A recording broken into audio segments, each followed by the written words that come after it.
Hello creative people, we are talking today all about how to conquer imposter syndrome for filmmakers. I think I'm the only person in the world who doesn't know what imposter syndrome is, so I'm looking forward to this one, finding out more. I think you might be, but I think we're going to talk about why it's so important to conquer imposter syndrome. And for me, I think the most important reason is because it stops you, it really holds you back, it stops you putting your work out into the world. So what is imposter syndrome?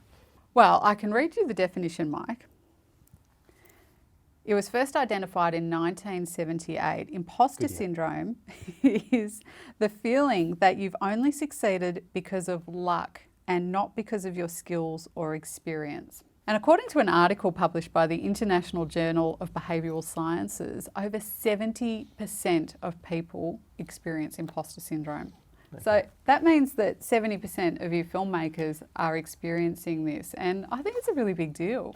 Yeah, I get it now. I get it. And it reminds me, it takes me back in time actually to earlier on in my career. I think filmmakers are often quite sensitive people, and I see sensitivity as a strength.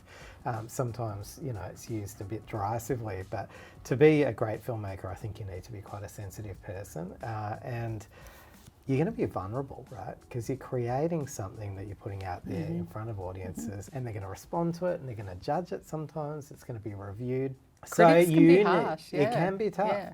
It can be tough, and you're going to need to build up your strength and resilience to be able to deal with that. I think part of it is that with imposter syndrome, you know, you can be your own worst critic, and that can actually stop you from ever beginning, because if you're constantly caught up in this thinking, am I good enough? No one's going to believe me.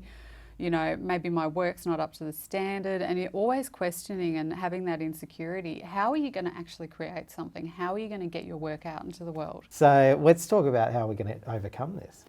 I've actually got a really great quote by M. Night Shyamalan, who said in an interview with Chris Cornelius, he said, "It's only recently that I have felt like a filmmaker. We all feel imposter syndrome. It's a version of coming through your life journey to believe that your specific limitations and attributes are amazing and what's needed in the world. It's hard for us to accept and be happy with that combination." Wow, I'm pretty surprised to hear someone like M. Night Shyamalan say that. Big guy. For those who don't know, what films has he made? Glass, Unbreakable, The Village, Old, The Sixth Sense, and many more. He is absolutely prolific. So to hear that he suffered from imposter syndrome, I find quite fascinating. But I have a question for you. Is there a gender imbalance when it comes to imposter syndrome? Yeah, there is. Apparently a lot more women experience imposter syndrome than men do. Yeah. And actually, I have got another quote, if you'll just bear with me.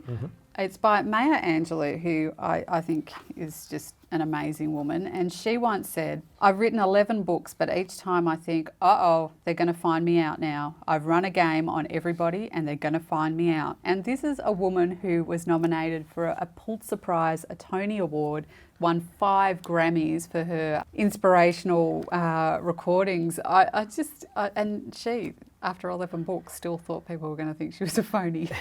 That's right. So clearly it's part of the psychology of being in these creative endeavours. So it's something that we're going to need to prepare ourselves for and be as resilient to as we possibly can. I think another trap we can explore is about comparison, meaning comparing yourself to your peers. Yeah, I think this is a big one, because you should never compare your career stage to what somebody else is doing, because their specialist area could be completely different to yours. They could have had totally different opportunities, different mentors, different funding, you know, like you just can't compare. And what you're producing could be just so different. Yeah, so everyone's going to go kind of at their own pace to be able to generate content. And some filmmakers are really quite prolific. But I'm conscious of the fact that sometimes when you sprint and are very prolific, that is hard to sustain over the journey.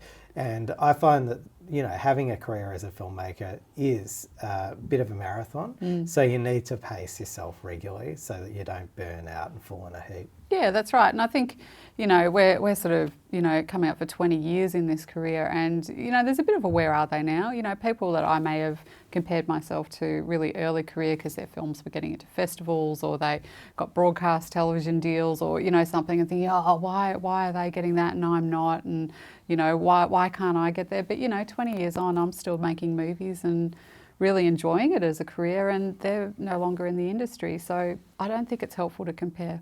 No, I mean, it's not healthy, I think, to have that kind of competition between peers either, because I think, you know, as filmmakers, we really do need to support one another and get around one another and help each other progress in our own way to make our best work, to make the greatest impact on our audiences. And there are too many stories about filmmakers falling by the wayside, sadly, sometimes very seriously, or just dropping out of the industry. So sustainability is really key to this. Yeah. And, you know, as they say, the grass is always greener. What somebody else is doing may look awesome, but is it really what you'd want to be doing yourself? I think that's the other thing you got to be careful of. Sometimes, you know, you think what somebody else is doing is so amazing, but is it really something you'd be passionate about to do yourself? Yeah, and so that really brings us back to the why. You know, your responsibility as a creative person to live the art life and enjoy it. The art life, the David Lynch. Yeah, the David Lynch. Yeah, you know, and I think it's a powerful idea, you know, like there's a reason you're drawn to this, you know, but if you're going to be drawn to something like filmmaking, which is going to take a lot of your time, it's going to take a lot of your focus, it's going to rely on feeding off your passion, and it's going to be long projects that take years often in their realization. You've got to build it into your film life balance, right? Like there's going to be film and there's going to be life, and they're going to be interwoven, and you need to enjoy that. So having this monkey on your back, the imposter monkey, is not going to be healthy. No, that's right. So how do you kick the imposter off your back? Well, one way I think, and I really like this one, this is actually from Marie Forleo. She has what she calls a hype file. So you've all heard of a swipe file. Well, this is a hype file, and you fill it with all the accolades you've received to date. So it could be awards, it could be testimonials, it could be things you achieved in high school, it could be anything, but they're things that you're really proud of, and you come back to it and you remind yourself of those achievements so that you give yourself that confidence that, you know, you are capable and you didn't get those things through luck, you got those things through hard work. So it's just that reminder to yourself. So are there other ways that you can conquer imposter syndrome? I think it's important as a filmmaker to remember that we're all individuals, we're all unique in the world, and that means your films are going to be unique. And this idea of the author of a film, or having your unique signature on films that you're involved with, that whatever role you're playing in it, is also part of that. You know, there's strength in that, and going, I'm unique, therefore my work will be unique, and it's going to leave a signature on the work. And that's great, because if you're drawn to it and you're willing to invest your energy and your passion and everything you've got in its creation, it's going to be better off for that signature. I think something else you can do too is you can have your cheer squad. So you know, if you've got some trusted friends, colleagues, co-workers, you know, filmmaking is a team sport. There's got to be some co-filmmakers that you're working with. You know, if you're really feeling this sense of, oh, why am I the one to do this? Talk to them, ask them to be there for you, you know, get them to support you in, you know, the way we do with our work, you know, it's going to be great, you're really good at this. All of that kind of, you know, revving you up, getting you going. You need that. You need to surround yourself with that. Some other things that I find helpful in just breaking through that self-doubt is just really thinking about your why.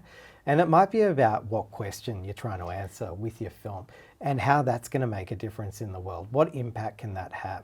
What can this story do? What's at stake if you don't tell it for people who never get to see this?